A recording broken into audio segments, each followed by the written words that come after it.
que tu en fais de ce temps-là que Dieu te donne? Parce que ce temps-là ne t'appartient pas. On ne regarde pas le temps qu'il fait. On ne regarde pas ce qui se passe réellement dans ce monde. Les chrétiens dorment. Les chrétiens actuellement ne veulent plus agir.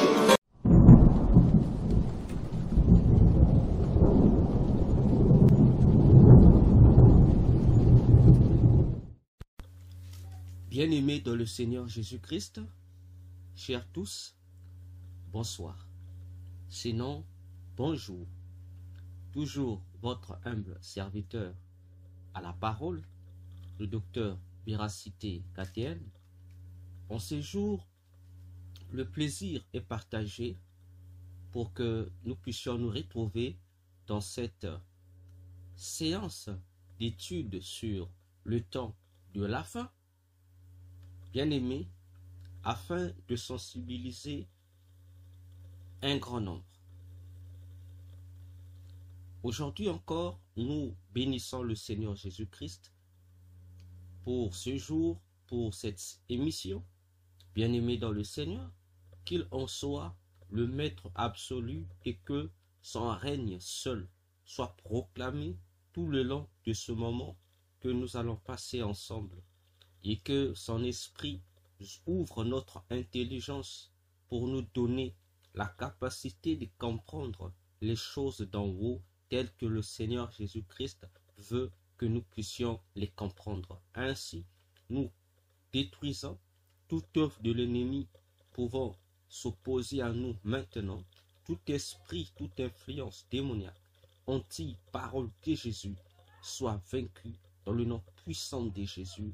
Et nous proclamons ton règne éternel. À toi la gloire, Jésus. À toi la majesté. Nous disons Amen.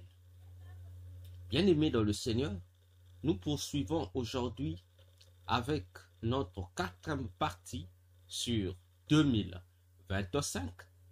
Rome, ONU, Égypte, Israël et l'évangile de Jésus.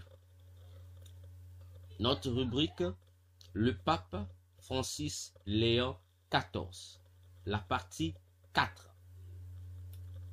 Et nous avons un thème. Pourquoi le nom Léon XIV? Oui, pourquoi le nom Léon XIV? Chers tous, bien-aimés dans le Seigneur, tel que j'ai l'habitude de le dire, certaines choses qui se passent dans le monde, surtout dans le domaine religieux, doivent nous interpeller, tous, sans exception. Parce que les enjeux du temps actuel sont un ensemble d'événements qui préparent en même temps deux venues de deux leaders. Jésus-Christ de Nazareth, le vrai Messie, et du capitaine Samaneli, le faux Messie, appelé l'Antichrist. Raison pour laquelle il est important que chaque homme de la terre, en général et en particulier, chaque chrétien puisse prendre position. Jésus-Christ revient bientôt. Et il ne nous reste plus de temps, nous, Église, à passer ici sur la terre. Alors, cette étude sur la fin des temps doit sensibiliser notre attention à nous, enfants de Dieu, à nous qui nous disons peuple de Jésus, chrétiens.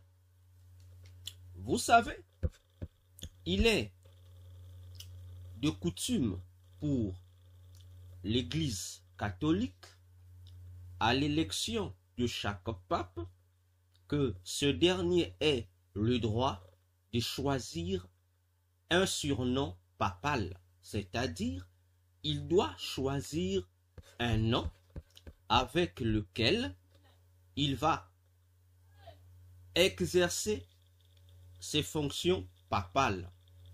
Et le nouveau pape que le monde vient d'avoir, c'est le pape Robert Francis, voyez-vous, et lui, à son tour, il a choisi pour titre ou nom papal le nom de Léon XIV. Ainsi, nous allons comprendre pourquoi a-t-il choisi ce nom de Léon XIV. Est-ce en vain? Déjà non. Il a choisi pour une cause bien précise. Et nous rappelons ici, je l'ai dit, et nous le rappelons que à partir du pape Jean-Paul, c'est-à-dire du pape Jean-Paul Ier, jusqu'à aujourd'hui et jusqu'à la fin des temps, tous les papes qui viendront avec l'onction du pape Jean-Paul Ier. Parce que cette lignée que j'appelle souvent la dynastie de Jean-Paul est cette dynastie empirique romaine qui va introniser l'Antichrist dans le monde. Ainsi, le pape Francis Robert est une réincarnation du pape décédé, c'est-à-dire du pape François. Et dans nos précédentes émissions, nous avons eu à expliquer cela sans tabou. Voyons-nous, pour dire ici, bien-aimé dans le Seigneur, si le pape actuel, Francis Robert, a choisi pour nom papal Léon XIV, nous devions comprendre que le choix de ce nom fait partie de ses missions sataniques qu'il doit remplir sur la terre. Ce nom de Léon XIV est un nom évocateur. Et ce que je dis, les hauts initiés du satanisme le savent. Voyons-nous. Alors, pourquoi a-t-il choisi le nom du pape Léon XIV? C'est en référence avec un autre pape, le pape Léon XIII. Et lorsque vous écoutez le pape tant numéro tant, comprenez que c'est une succession logique. C'est-à-dire, s'il y a eu, avant d'arriver à 13, on a eu un pape Léon I, Léon II, jusqu'à. Voyons-nous. Et le pape Léon XIV a choisi ce titre par rapport au successeur, par rapport plutôt à son prédécesseur, Léon XIII. Voyons-nous. Et aujourd'hui, je ne parlerai pas de Léon XIII, mais tout le long de nos émissions, nous allons aussi l'épingler pour que vous puissiez comprendre. Voyons-nous. Alors, le pape actuel choisit le nom de Léon XIV pour une raison. Alors, nous devions comprendre un élément important sur le pourquoi du nom Léon XIV. Ce nom-là nous donne deux termes précis. Vous avez le terme Léon et 14. Deux termes. Attention. Je dis attention. Le premier terme qui est Léon a une signification. Le mot ou le nom Léon signifie lion, c'est-à-dire le lion en tant qu'animal. Oui, je répète, le premier nom Léon signifie lion. Je répète, Léon signifie lion en tant qu'animal, le lion. Attention. Le deuxième terme ou nom, qui est 14, signifie le 14e rang ou le rang numéro 14. Je répète pour une meilleure compréhension. Le nom Léon XIV, c'est une addition de deux noms ou de deux termes. Nous avons d'une part le terme Léon, d'autre part le terme 14. Et ces deux termes ont des significations. Le premier terme, Léon, signifie lion en tant qu'animal. Et le deuxième terme, qui est 14, évoque le rang, c'est-à-dire le 14e rang ou le rang numéro 14. Ce qui revient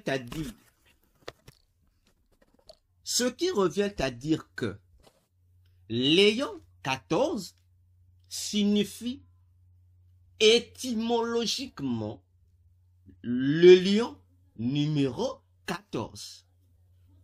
Je répète, Léon 14 signifie étymologiquement lion ou le lion numéro 14. Et ça nous interpelle, nous chrétiens qui attendons le retour de Jésus. Parce que si la réincarnation du pape François, le pape Francis Robert, se présente à l'humanité en tant que lion numéro 14, cela doit, je répète, interpeller les prédicateurs de l'évangile. Cela doit interpeller tous les bergers des églises. Parce que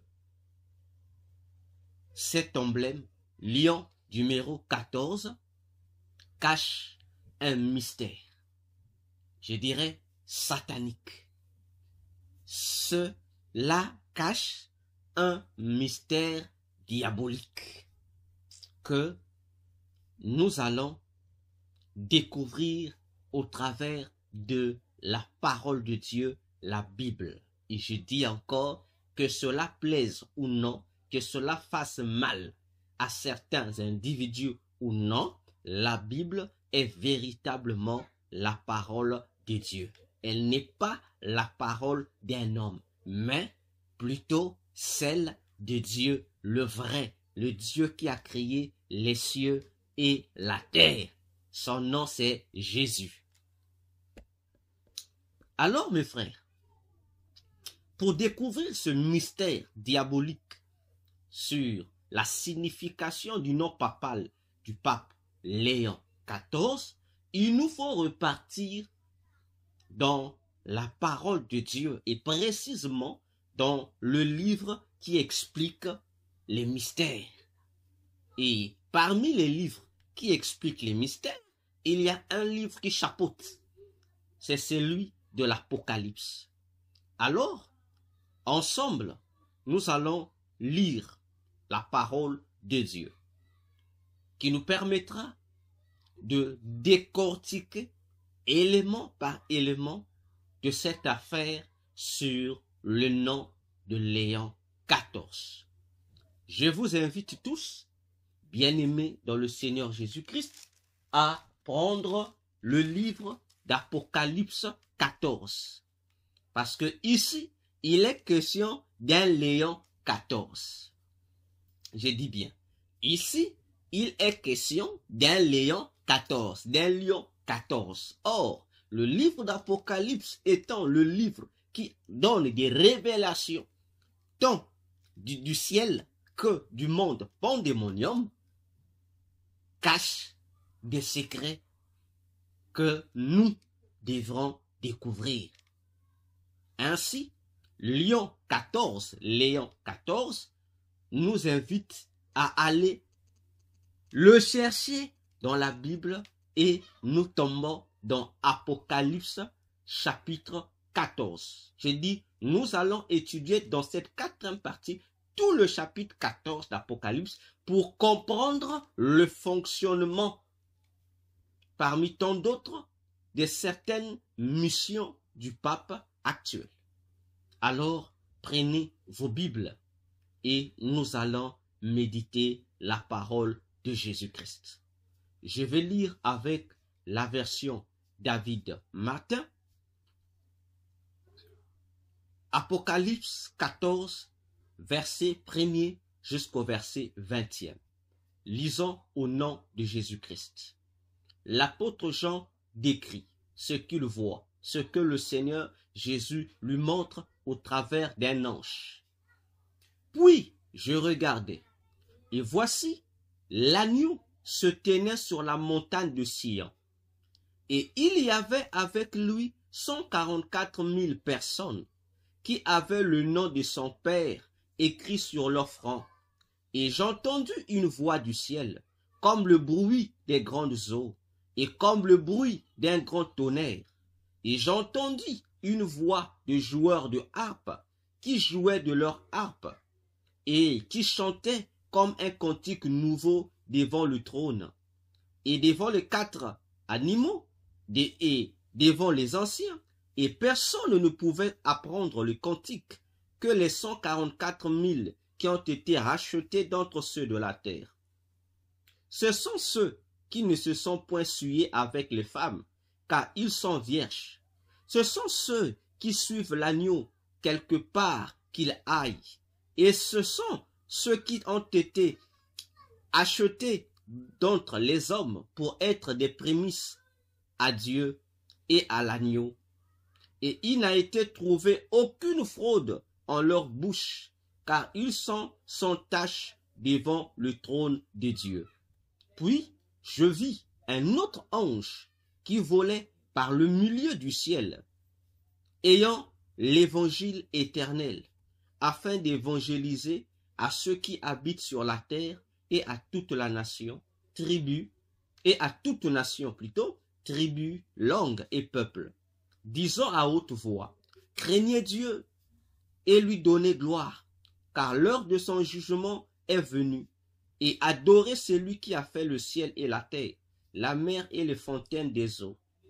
Et un autre ange le suivit, disant, elle est tombée Babylone, cette grande cité, parce qu'elle a abreuvé toutes les nations du vin de la fureur de son impudicité.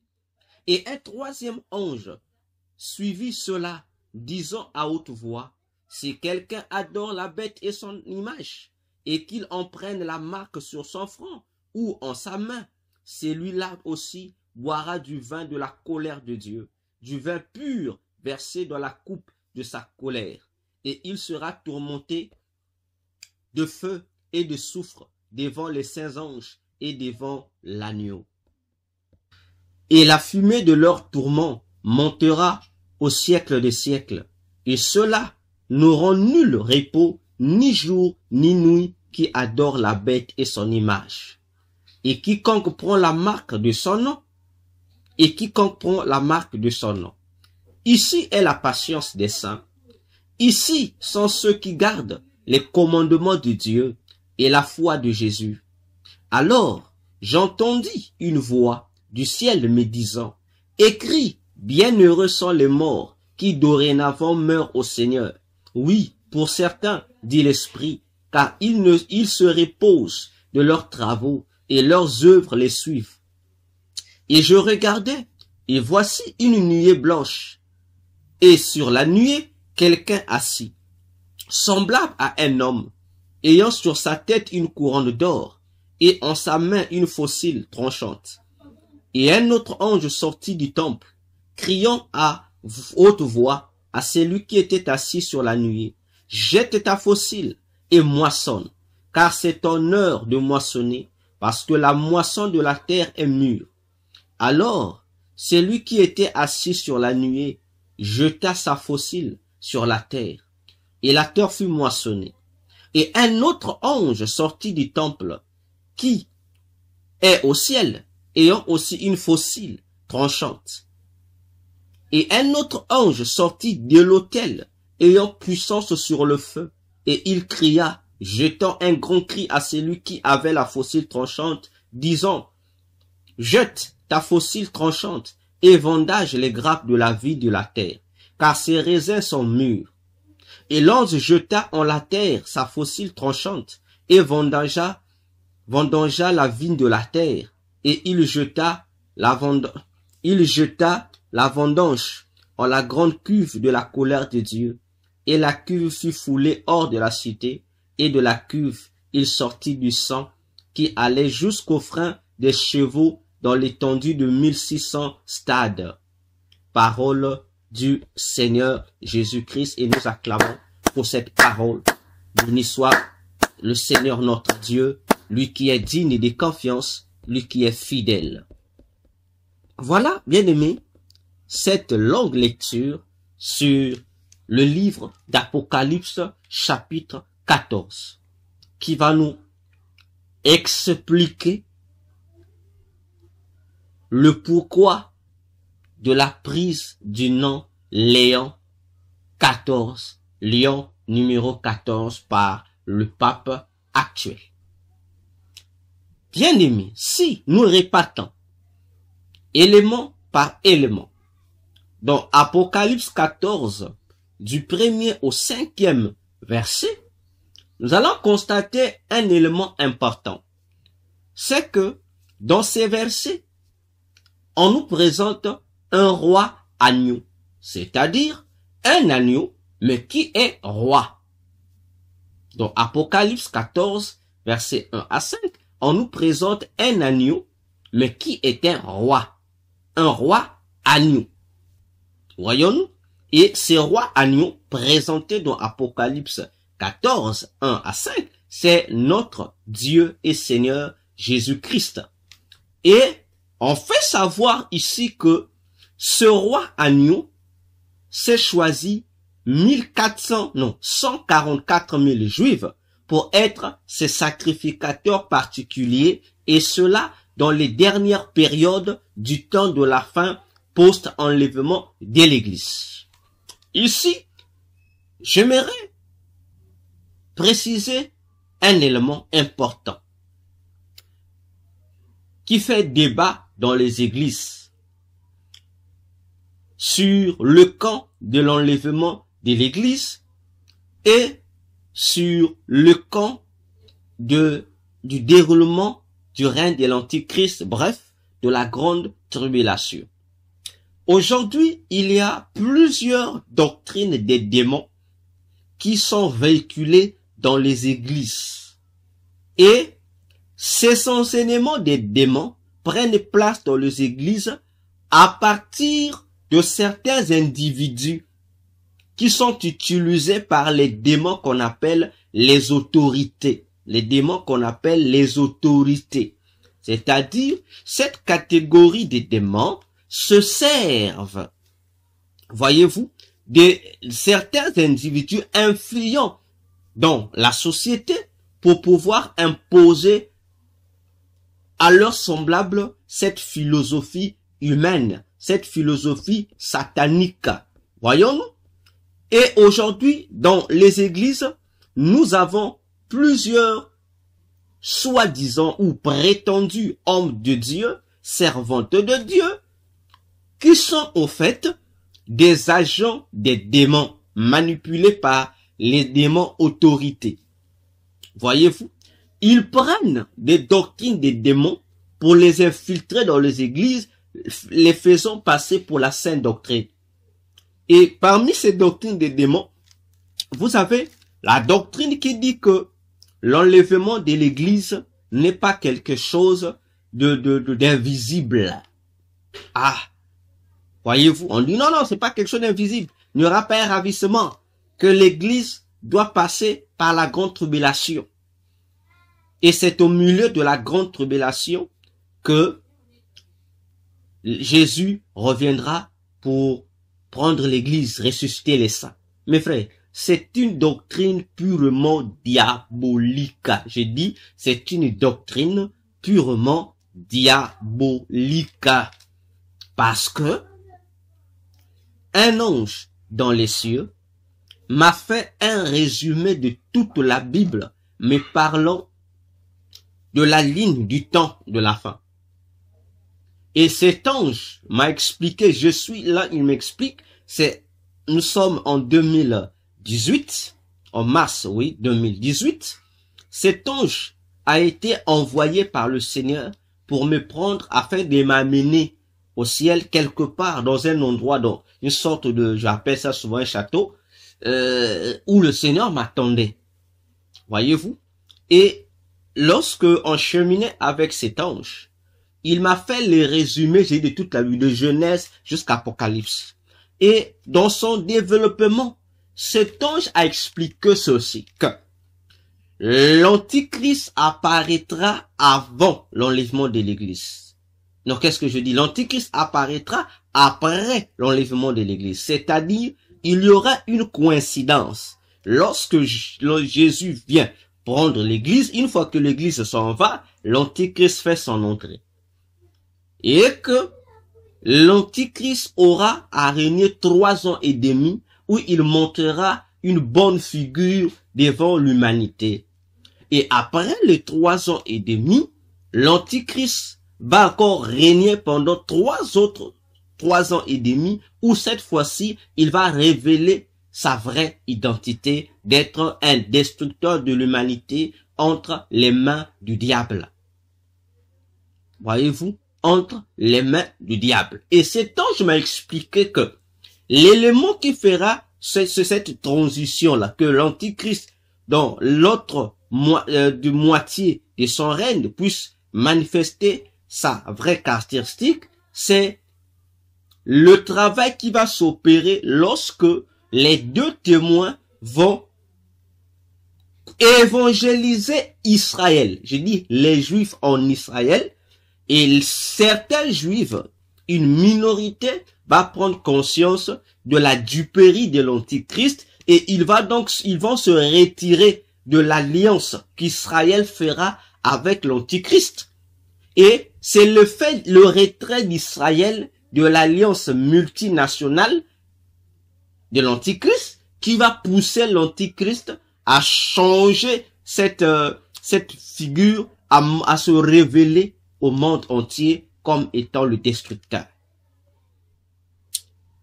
Aussi, dans le monde satanique souterrain, d'où j'ai été emmené pour être initié dans la magie, afin d'être un mentor pour certains nouveaux initiés, le démon guide qui me conduisait ou qui me servait de mon mentor ou mentor m'a aussi expliqué cette affaire-là. Que l'Église ne connaîtra pas cette période de la grande tribulation. C'est faux. Et là, dans le monde satanique souterrain, j'ai appris que lorsque celui que nous, l'Église appelons l'Antichrist, va apparaître pour venir gouverner le monde officiellement, il y aura les chrétiens, l'Église va disparaître. L'Église va disparaître. Et ils appellent ça, ils vont fuir. Ils vont dire que les ennemis du grand maître vont fuir la terre, ils iront habiter sur d'autres cieux, qui est hors de la planète Terre. Voilà ce qui est conçu. Et curieusement, lorsque je vois actuellement dans les églises, et c'est cette doctrine qui est répandue pour dire, voilà, l'église va se passer par la grande tribulation, voilà, ce sont des doctrines des démons. Et si vous regardez bien, ceux qui sont en train de répandre ces doctrines des démons, ce sont des soi-disant hommes de Dieu, prétendus serviteurs de Dieu, renommés dans le monde. Attention, Église, attention. Les événements de l'Apocalypse auront lieu après l'enlèvement de l'Église. Je dis bien. On doit faire énormément attention, bien-aimés dans le Seigneur. Alors, poursuivons. Donc, Apocalypse 14, disais-je, nous présente un roi agneau accompagné de 144 000 sacrificateurs à ses côtés.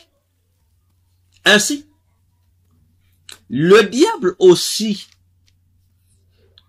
s'est imprégné de cette réalité pour pouvoir réaliser un but. Parce que, à ces époques où Jésus sera sur la montagne de Sion, accompagné de ses 144 000 sacrificateurs, ça sera pour la restauration du temple pollué, du temple de Jérusalem, du troisième temple de Jérusalem pollué par l'Antichrist, de sorte que, une fois que ce temple sera purifié, les 144 000 Juifs seront là comme étant des sacrificateurs qui vont servir Christ dans ce temple-là pour pouvoir interpeller le reste des Juifs que Jésus était véritablement le Messie qu'il fallait adorer. Et cela va accomplir la prophétie de Malachie 3, verset 1er, qui dit une chose très importante que je me permettrai de lire avec vous.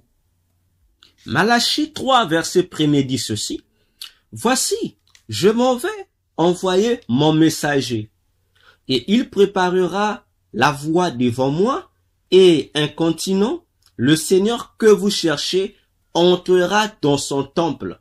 L'ange, disais-je, de l'alliance, lequel vous souhaitez, voici il vient, a dit l'Éternel des armées. Donc, à ces époques-là, cette prophétie va s'accomplir. L'ange de l'Éternel, l'ange de l'alliance, dont il s'agit ici, c'est le Seigneur Jésus-Christ, qui va rentrer dans son temple. Il sera cette fois-ci accueilli en tant que roi des Juifs, en tant que héritier du trône de David, et on va l'appeler fils de David. Voyons-nous. Ainsi, le monde satanique aussi a copié cette séquence christique pour donner cela à leurs agents. Parmi tant, vous avez les papes et en particulier le pape Léon XIV. Ça veut dire que l'effet pour le pape Léon XIV de se voir attribuer la même séquence signifie que lui est venu préparer la voie à l'Antichrist. Je répète, le pape Léon XIV est venu préparer la voie à l'Antichrist. Pour mieux dire, lui aussi est venu mettre une pousse profonde à la venue de l'Antichrist. Il est venu préparer le terrain, mettre en place les réalités, disons, appelant chien par chien, chat par chat. Le pape Léon XIV a pour mission de renforcer les accords politiques, religieux, économiques, culturels, technologiques, diplomatiques, qui avaient été signés avant lui pour favoriser cette venue de l'Antichrist et aussi mettre en place d'autres accords, signer d'autres accords qui doivent être imposés aux nations, aux États, aux différentes religions, afin toujours de hâter cette préparation de la venue de l'Antichrist. Voyez-vous, cela veut dire que, de même qu'Apocalypse 14, 1 à 5, présente un roi agneau, avec son équipe de 144 000 juifs. De même aussi, je vous informe, si vous ne, pour votre gouverne, bien sûr, que le pape est aussi un agneau, un roi agneau. Vous allez me dire, mais comment? Demandez aux catholiques. Le pape, chaque pape de l'église catholique est un roi agneau. C'est un roi, spirituellement et physiquement.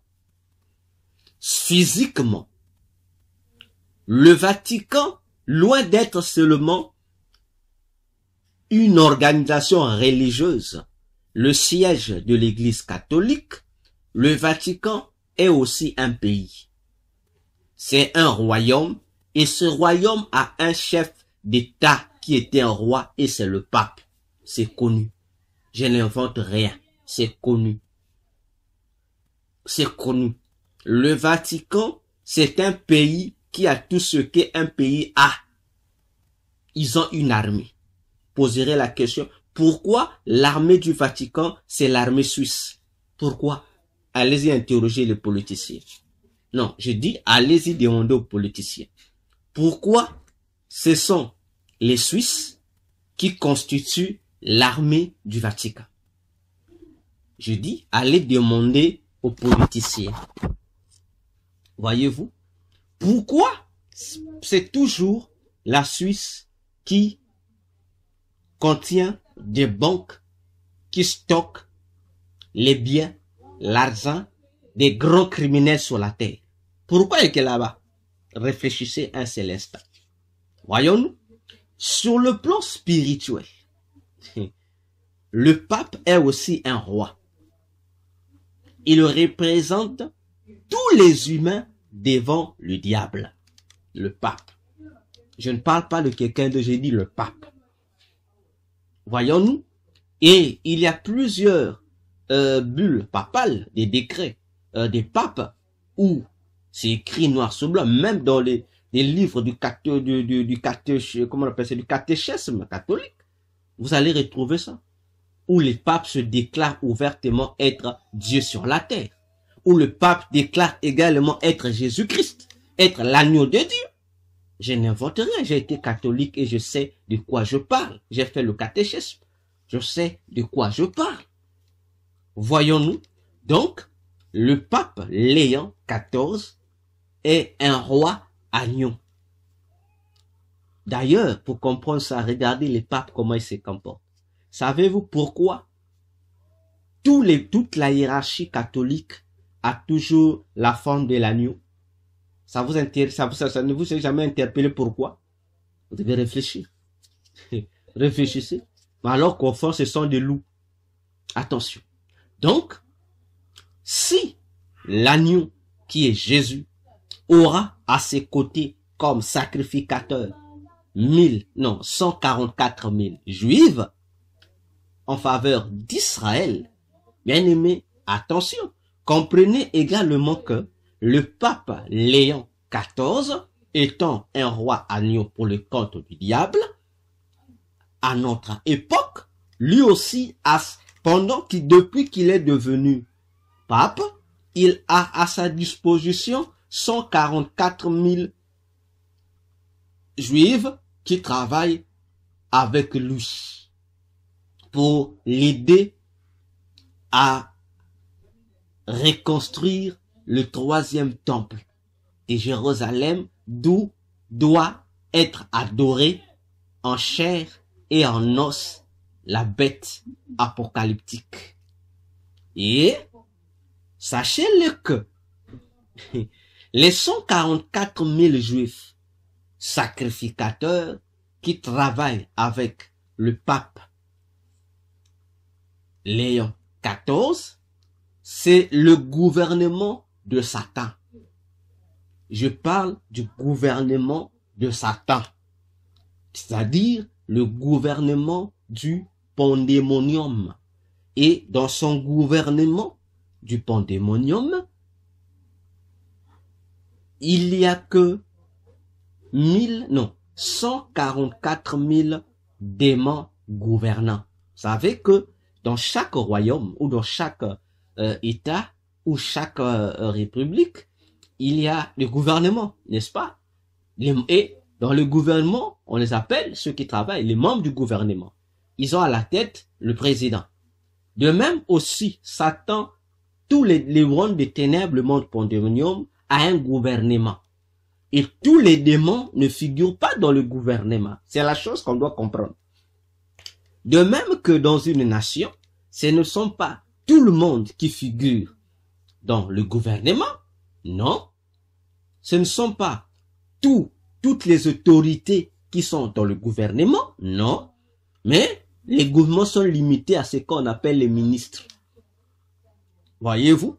De même aussi, dans le gouvernement de Satan, je parle du gouvernement de Satan, ceux qui sont considérés comme les gouvernants, comme les membres du gouvernement, ces démons-là ne sont que au nombre de 1444 démons.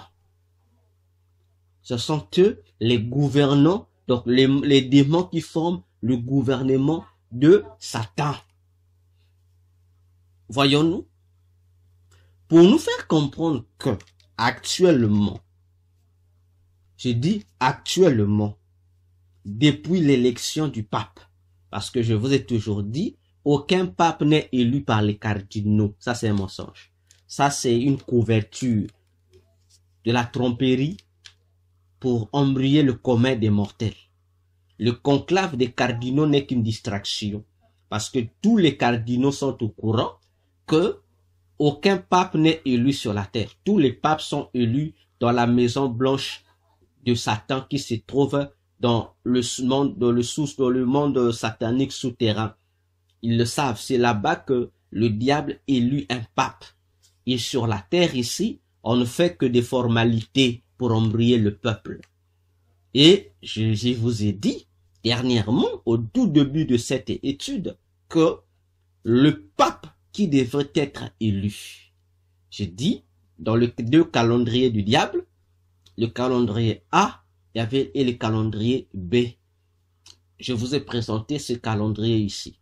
Et je vous ai dit que le pape actuel qui devrait être pape, en termes normaux, c'était pas lui. Parce que, en termes normaux, le pape qui devrait être dans le plan, dans le calendrier B du diable, parce que dans le calendrier A du diable, c'est l'antichrist qui doit apparaître. Direct. Dans le calendrier B, si l'antichrist n'apparaîtrait pas à la mort du pape François, il y aura des phases transitoires.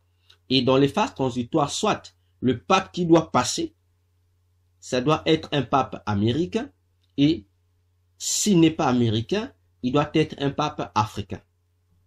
Je vous l'ai dit. Si vous repartez dans les débuts des études, nous avons expliqué ça. Et le pape actuel, c'est lui qui est Robert Francis. En réalité, ce n'était pas lui qui devait être pape. C'est lui qui devait être pape, devait être un Africain. J'ai dit un Africain, je précise mes mots, noir de peau. Un Africain noir de peau. Je précise mes mots, je l'ai dit là-bas. Et j'avais dit, pour ceux qui ont entendu, comme disait Jésus, que celui qui a des oreilles pour entendre, entende. J'avais dit que ça soit le pape blanc, américain, ou que ça soit le pape africain.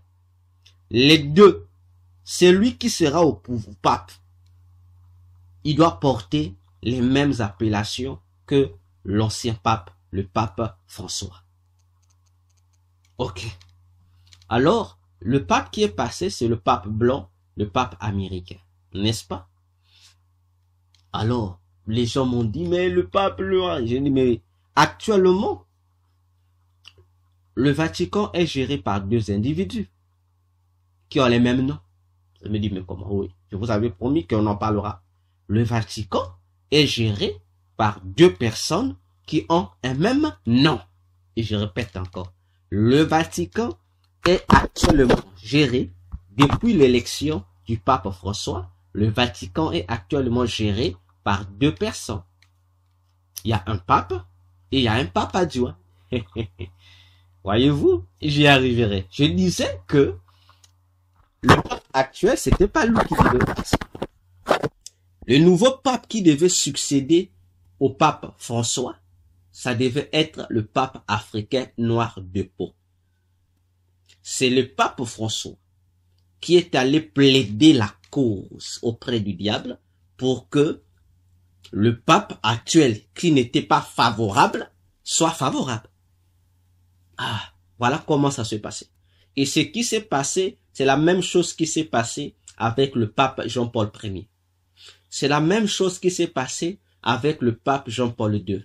C'est la même chose qui s'est passé avec le pape Benoît XVI. C'est la même chose qui s'est passé avec le pape François. Donc, tous les papes que je cite là, ce sont des papes qui n'étaient pas éligibles. Donc, ils ont été mis là par rapport à. Mais en réalité, ils n'ont pas été favorables. Ce n'était pas eux que le diable devait mettre. Donc, eux, ils ont été remplacés. Voyez-vous, comme on dit, hein, la corruption n'a pas commencé maintenant. Hein. Ce qu'on voit dans nos politiques là, où les vrais élus, ce ne sont pas eux qui sont à la tête de nos États. C'est toujours ceux qu'on n'a pas voté là. Ça n'a pas commencé ici. On comprend où ça a commencé. Ça a commencé avec le diable. Voyons-nous. Ainsi. Mais, et lorsque celui qui ne pouvait pas être voté est voté, on prend toujours le soin de prendre celui qui était en tête, mais qui n'a pas été voté, d'être à côté de celui qui a été voté. Et le pape noir, qui n'a pas été voté, non, il n'a pas été banni, non. Il est là, il agit au Vatican en tant que pape adjoint. Bon, même si la fonction du pape adjoint n'existe pas, mais c'est le rôle qu'il est en train de jouer. Voyez-vous? Donc, un côté, nous avons un pape Léon XIV, mais Léon XIV a un adjoint particulier. Et cet adjoint-là, c'est un cardinal. Et ce cardinal-là est considéré comme, dans le monde du diable, il est considéré comme un mini-pape. Cet Africain-là. Et je dis, il a le même nom.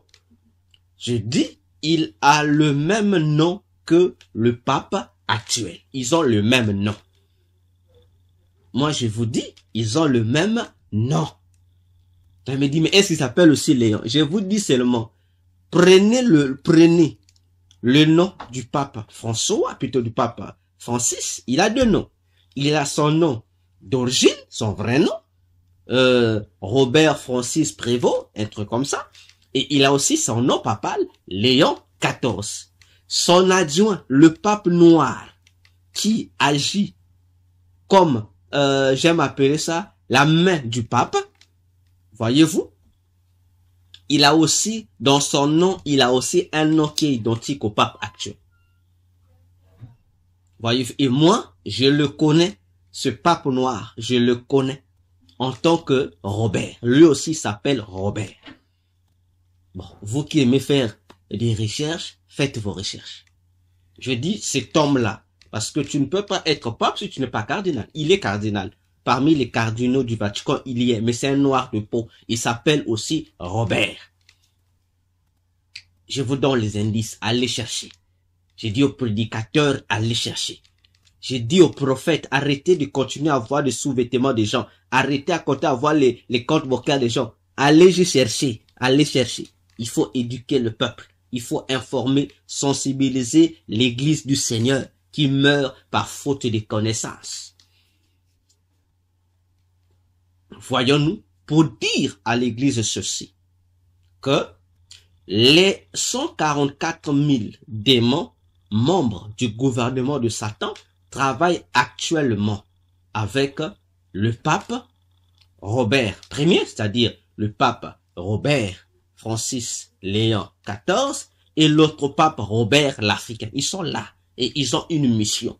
Parce que je vous avais dit dans le plan B du diable que si le pape blanc passait, sa priorité serait de faire des réformes à Rome, c'est-à-dire des réformes dans le Vatican, à tous les niveaux. J'avais dit ça. Et je vous ai dit, suivez seulement l'itinéraire du pape Léon XIV. Vous allez comprendre qu'il va commencer à porter des réformes dans le catholicisme. Je veux dire, si c'est le pape noir aura, sa priorité papale sera le continent africain. Parce que c'est le continent africain, et je le répète encore, qui va fournir 60 ou 80% des matériaux servant à la reconstruction du troisième temple de Jérusalem. Et c'est aussi le continent africain qui va favoriser l'élection ou l'acceptation de l'Antichrist dans le monde. Et nous avons dit ces choses-là, nous le répétons sans cesse. Et je n'ai pas foi aux yeux lorsque je dis ces choses. Voyons-nous. Et lorsque vous regardez au Vatican, vous avez un pape blanc qui est à la tête et un pape noir qui est dans l'ombre. Mais les deux papes ont un même nom, Robert. Voilà. Que celui qui a des oreilles pour entendre, entende. Alors, chers tous, bien-aimés dans le Seigneur, vous comprenez que le monde actuellement vient d'emprunter un autre virage très dangereux. Oui. Très dangereux. Parce que les 144 000 démons, je dis, ont des représentants sur la terre qui les représentent, et ces représentants-là sont juifs. Je dis, ils sont des juifs qui sont là. Et ils agissent comme sacrificateurs. Ces gens-là, ils sont là. Ils agissent comme sacrificateurs particuliers de Satan à côté du faux Messie, l'Antichrist qui vient. Parce que je vous ai dit que l'Antichrist était déjà né. Il est déjà né sur la terre, je le répète souvent. Il vit sur la terre depuis 2015, fin 2014, début 2015. L'Antichrist habite et il vit en Israël, à Jérusalem. Il est là-bas, il vit. Les politiciens savent qu'il vit là-bas. Donc vous qui attendez encore que l'Antichrist soit né, vous êtes en retard.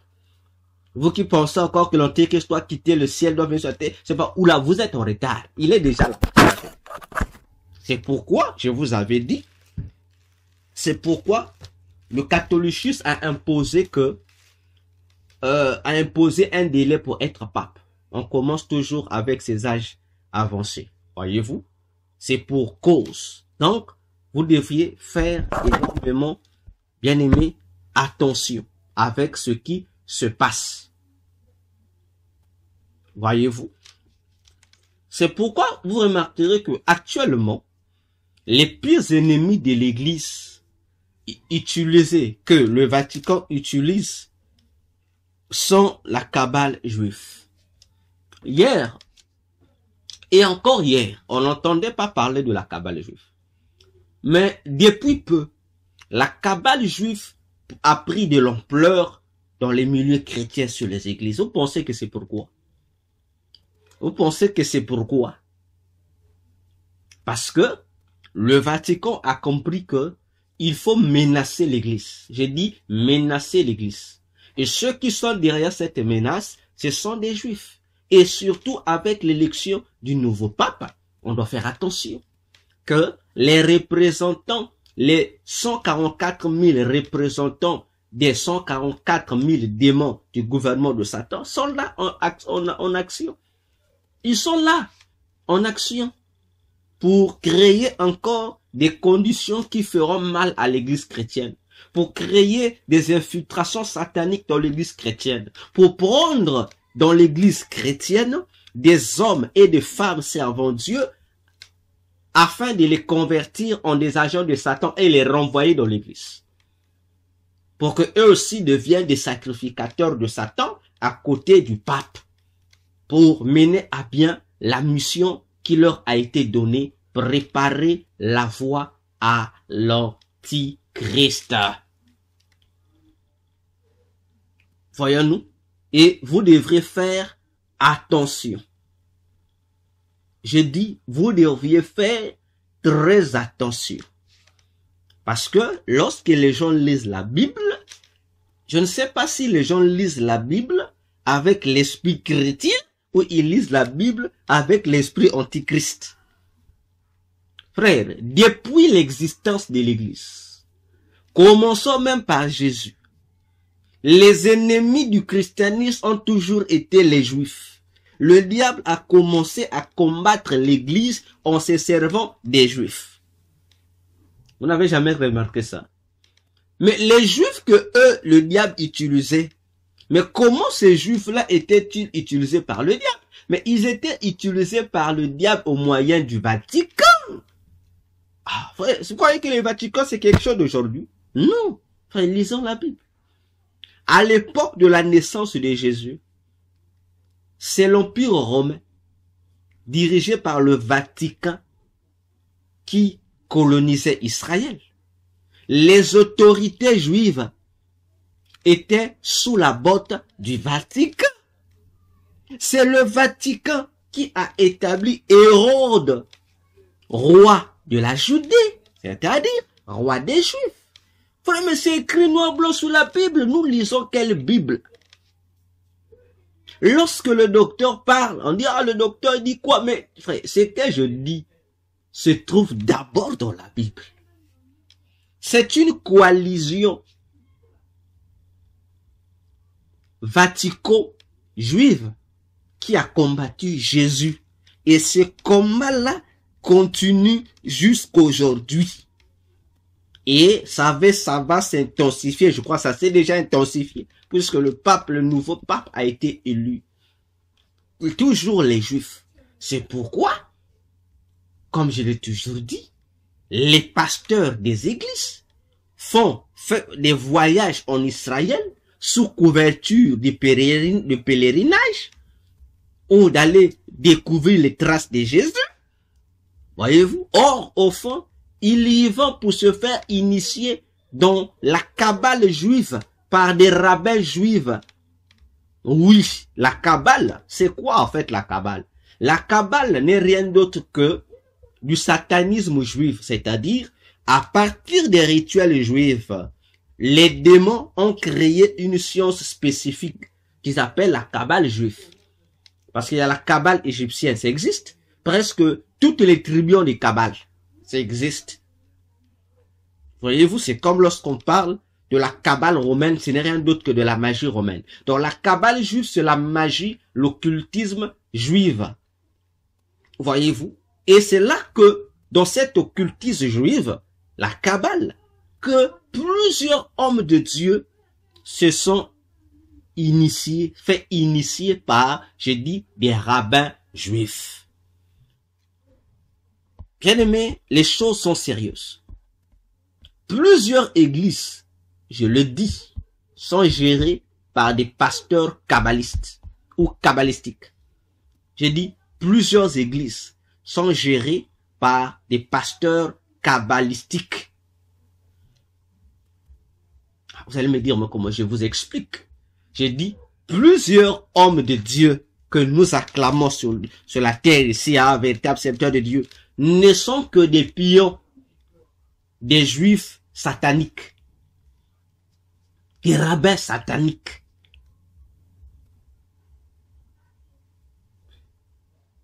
Voyez-vous, j'ouvre une parenthèse, peut-être ça vous fera mal. Les gens me posent souvent la question de savoir la détection des agents du diable. Et je vous ai toujours dit ici, je l'ai dit ouvertement, sans avoir peur, que la plupart des représentants humains ou des ambassadeurs humains de Satan sur la terre, ce sont des hommes de Dieu et des pasteurs d'église. Je l'ai toujours dit et je n'ai pas peur lorsque je dis ça.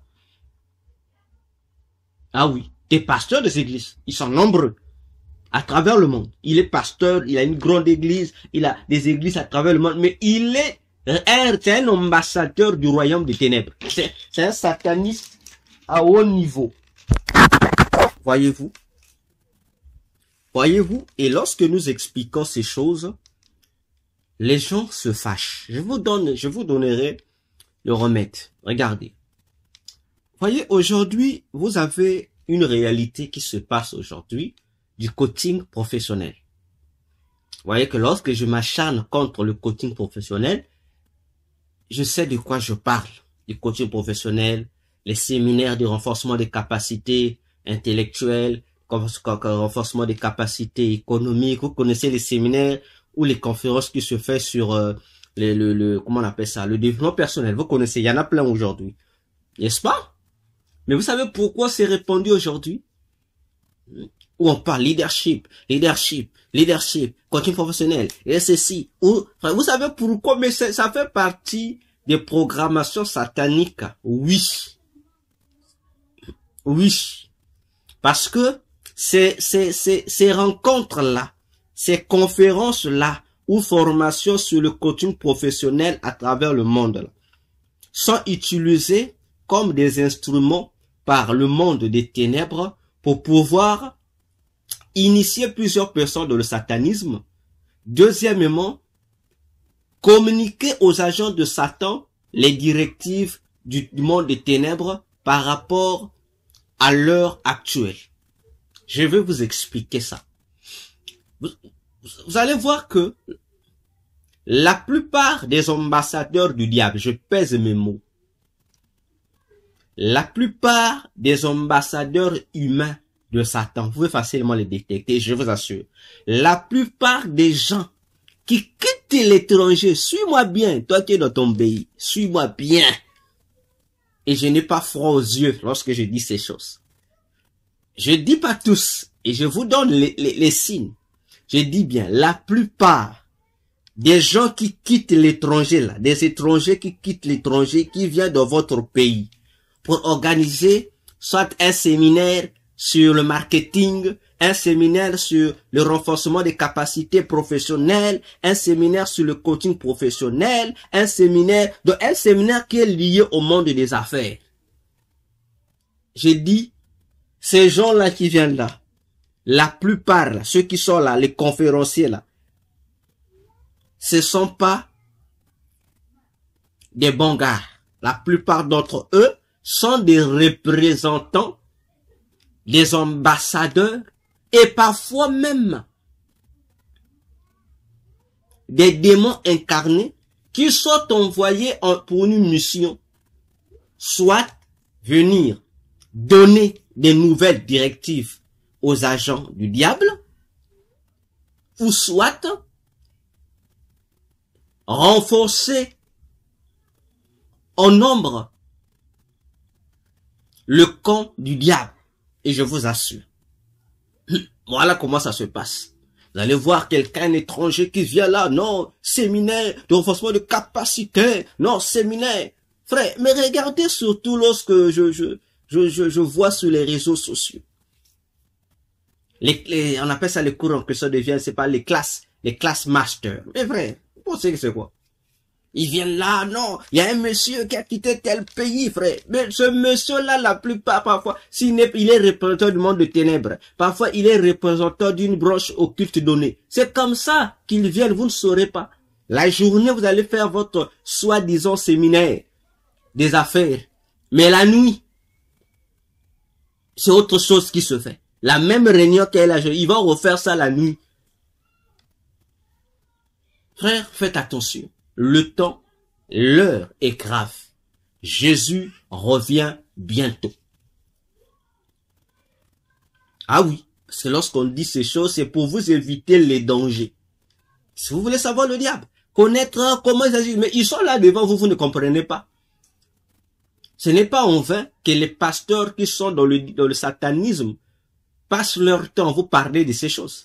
Du coaching professionnel, du leadership, voilà les stratégies à faire. Frère, lorsque les pasteurs qui viennent toujours à vous là, et je vous ajoute encore des indices, séminaire, les 7 stratégies pour réussir, comprends que la plupart d'entre eux sont des agents du diable. Les pasteurs viennent, non, les 7 clés pour la réussite. Oh, frère, ceux qui vous donnent, je dis, ceux qui vous donnent ces choses-là, ces genres de termes, je vous dis, la plupart sont dans le satanisme. La plupart sont dans le satanisme. Faisons attention. Faisons attention.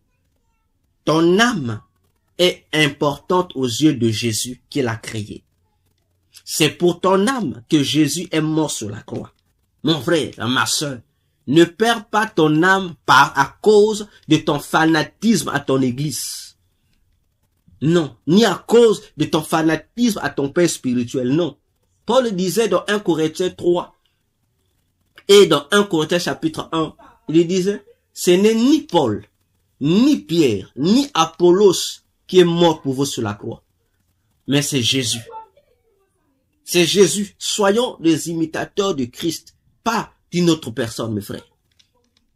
Parce que, à cause de ton fanatisme pourri pour ton église ou pour ton pasteur, tu iras en enfer gratuitement. Je vous assure. Alors, lorsque nous parlons des Juifs, là aussi, il y a une stratégie qui a été mise en place. Nous en parlerons dans une autre mission qui fait l'objet d'un livre que je suis en train d'écrire sur la 3e guerre mondiale. J'explique là-bas en long et en profondeur. On parle des Juifs. Le diable a mis en place une politique qu'on appelle antisémitisme. Et d'une part et l'autre part, il a mis une politique qu'on appelle le sionisme. Le sionisme, l'antisémitisme, frères, sœurs, ce sont des stratégies du diable qui n'ont rien à voir avec la Bible. C'est pour l'avantage du monde des ténèbres. Voyons-nous, c'est pour l'avantage, je dis, du monde des ténèbres. Voyons-nous. Donc, on doit faire attention, et je l'ai toujours dit depuis des années, que la guerre spirituelle oppose les fils de Dieu contre les fils de Dieu corrompus. Les Juifs contre les Juifs. Tous les domaines de la vie, j'ai dit tous les domaines de la vie, sans exception aucune, sont gérés par les Juifs. Je dis tous les domaines de la vie sont gérés par les Juifs. Et lorsqu'on dit ça, ce n'est pas que nous détestons les Juifs, mais ce sont gérés par des Juifs. Et les Juifs qui les gèrent, ce sont des Juifs satanistes. Ah, on dit, mais c'est étrange. Oui, ce sont des Juifs satanistes. Voyez-vous, les États-Unis sont dirigés par des Juifs. Je ne parle pas des présidents américains. Parce que les présidents américains ne sont que des instruments entre les mains des véritables leaders qui dirigent les États-Unis. Tous les pays arabes, j'ai dit tous les pays arabes musulmans, bon, on va les appeler sous leur nom, tous les pays islamiques sont dirigés par des Juifs. Vous allez me dire, mais je vous dis, maintenant je vous explique la manipulation qu'on vous fait faire pour rien. Regardez dans le monde, quels sont les pays qui sont les pires ennemis des pays islamiques? Les États-Unis et Israël, n'est-ce pas? Maintenant, je vous dis, les États-Unis en question, Israël lui-même et tous ces pays islamiques ont pour maître les Juifs. Maintenant, réfléchissez. Voyez pas qu'on joue avec nous. Hein? Cette manipulation-là est facilitée par les médias, les masses médias qui les facilitent. Vous connaissez ces chaînes, vous les connaissez. Vous qui aimez suivre les informations, vous les connaissez. Donc on crée un scénario, on vous aide. On parle aujourd'hui de l'Iran, du Hamas, d'Israël, de Trump. Ah, voilà. Mais vous ne comprenez pas, c'est un film. Ce qu'on vous présente à la télé là, je l'ai toujours dit. Ah, on a bombardé ici, ce sont des scénarios, c'est des distractions en fait. On amène l'humanité, les populations de la Terre à avoir des regards fixés ailleurs. Au lieu d'avoir des regards fixés là où il faut pour mieux surveiller l'avenir de notre humanité, on désoriente notre attention vers une distraction, tandis que eux, les satanistes, agissent dans la vraie direction. Voilà ce qui se passe. Voilà ce qui se passe. Voyez-vous? Voilà, je dis ce qui se passe. Les Iraniens sont des Juifs. Ceux qui dirigent Hamas, ce sont des Juifs. Ceux qui contrôlent les États-Unis, dirigent l'Amérique, ce sont des Juifs. Bon, ceux qui dirigent Israël, ce sont des Juifs. Maintenant, regardez, c'est une guerre entre les Juifs et les Juifs. Et j'ai toujours dit, c'est pas une guerre. La Russie-Ukraine, regardez. Les Ukrainiens sont des Juifs. Hein? D'accord. Les Russes sont des Juifs. D'ailleurs, pour vous en convaincre encore, c'est lui qui a la tête, le président ukrainien est juif.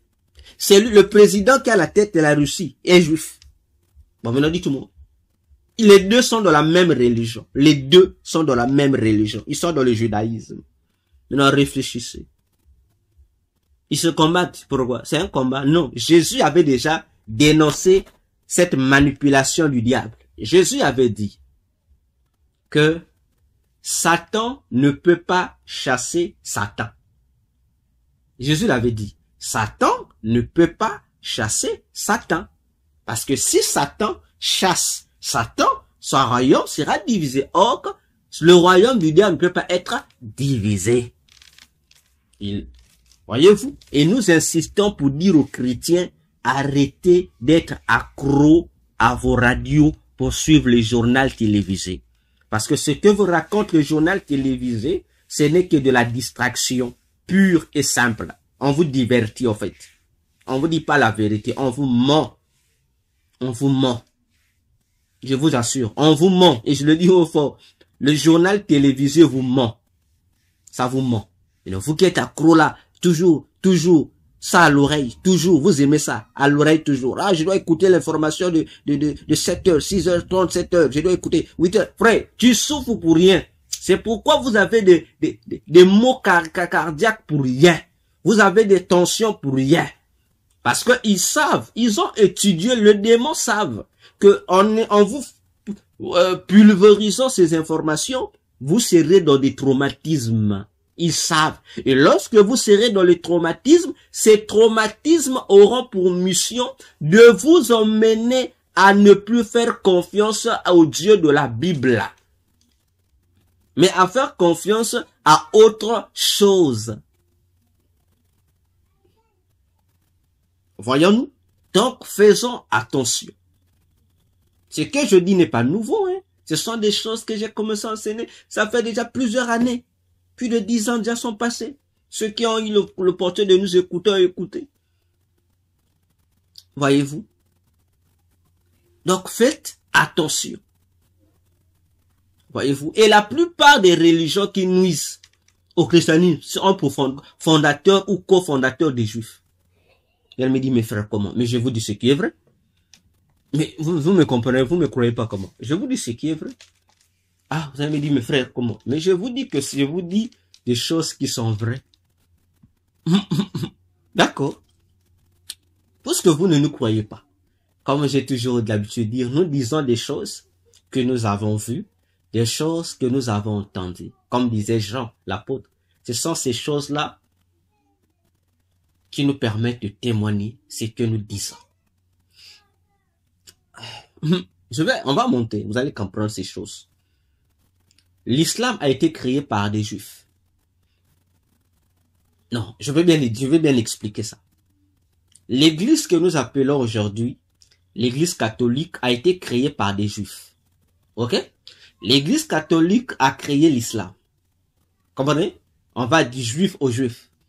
Hein? L'église catholique a été créée par des juifs.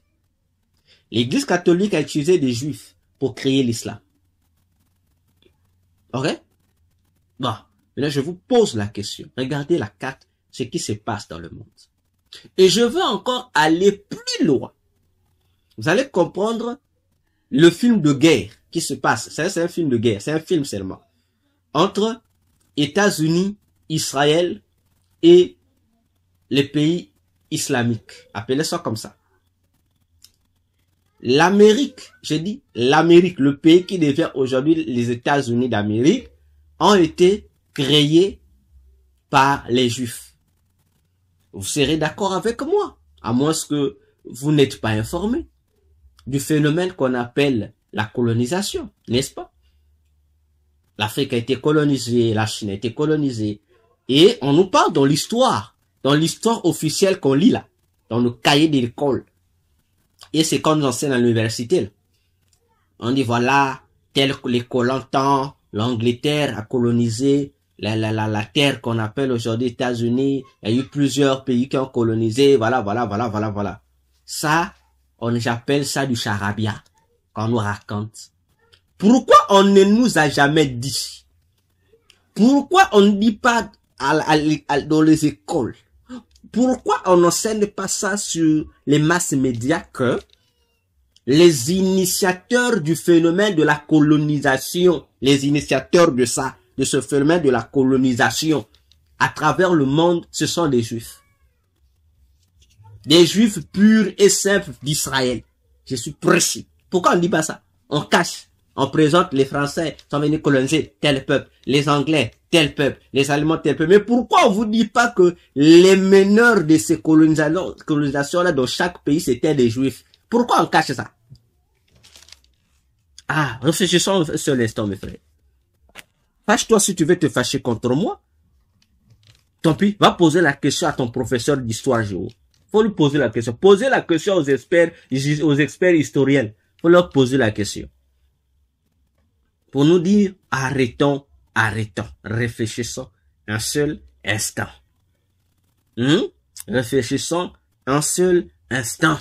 Comme j'ai toujours dit, ça ne vous est jamais étonné que l'histoire nous dit que la RDC a été colonisée par les Belges, n'est-ce pas? Mais comment explique-t-on que la RDC soit le fief des Juifs? On devait avoir le fief des Belges, mais c'est un fief des Juifs. Oh, il y a un problème. Hein? Réfléchissons. Non, je nous dis, à nous tous, réfléchissons, mes frères. Voyez-vous, réfléchissons pour nous dire, faisons attention. Je dis, faisons attention. Bref, l'Église de Jésus, depuis son fondateur Jésus, a deux ennemis, je le répète, de taille, qui forment une coalition politico-religieuse. Vous pouvez lire dans Actes 4, versets 24 à 27. Actes des Apôtres, verset 4, chapitre 4, verset 24 jusqu'au verset 27. Vous allez comprendre ces choses-là. On nous présente ces deux ennemis de taille, l'Empire romain et les autorités juives. Et lorsque je parle de l'Empire romain, je vois le Vatican. Le Vatican, à son tour, il a des instruments qu'il utilise. Et parmi les instruments du Vatican, vous avez l'Union européenne. Je dis l'Union européenne. Vous avez l'Organisation des Nations Unies, l'ONU, et vous avez l'œcuménisme. Je dis l'Union européenne, l'ONU, l'œcuménisme. Dans l'Union européenne, vous avez, je dis, dans l'Union européenne, vous avez les sous-structures des autres nations, surtout africaines. Les structures africaines, vous avez l'unité africaine, CEMAC, CEDEAO, et même la fameuse nouvelle structure, c'est pas économique qu'on appelle l'AES. Une pure diversion encore d'Afrique. Voilà. Donc, faisons attention. Du côté des autorités juives, vous avez les sacrificateurs d'Israël. Aujourd'hui, vous avez ces sacrificateurs-là, comme le temple n'existe plus, donc il n'y a plus de sacrificateurs en Israël. Et tous les sacrificateurs d'autrefois d'Israël ont perdu la soutane, mais ils ont gardé le titre. Ils sont des rabbins. Et vous allez voir qu'aujourd'hui, dans le judaïsme, on ne parle plus de sacrificateurs, mais on parle de rabbins. J'ai dit des rabbins. Et vous avez à côté des rabbins, vous avez des docteurs de la loi. Et vous devrez faire très attention avec cette coalition politique, politico-religieuse. C'est la guerre que l'Église mène en ce dernier temps qui lui reste à passer sur la terre. Ces deux entités-là, l'Empire romain et le judaïsme corrompu, sont les deux ennemis farouches que le diable utilise pour attaquer l'Église, corps de Christ. Je dis, Église, réveillons-nous. Ce qui se passe à travers le monde, comme je l'ai dit, en répétant ce que Jésus a dit dans Matthieu 24, verset 8 jusqu'au verset 9, que ces troubles-là ne sont pas là pour nous rendre frustrés, ou pour nous frustrer, ou pour nous contraindre. Non, ces crises-là doivent nous pousser à être dans la joie. Les malheurs qui frappent la terre doivent nous pousser à être dans la joie. Mais toi, lorsque tu écoutes ça, tu vois ça, tu pleures. Ah, tu paniques. Jésus a dit, faut pas paniquer. Il ne faut pas paniquer lorsque vous voyez ces troubles-là. Jésus a dit, soyez contents. Donc, frères, sœurs, faites attention. J'ai dit, faisons attention.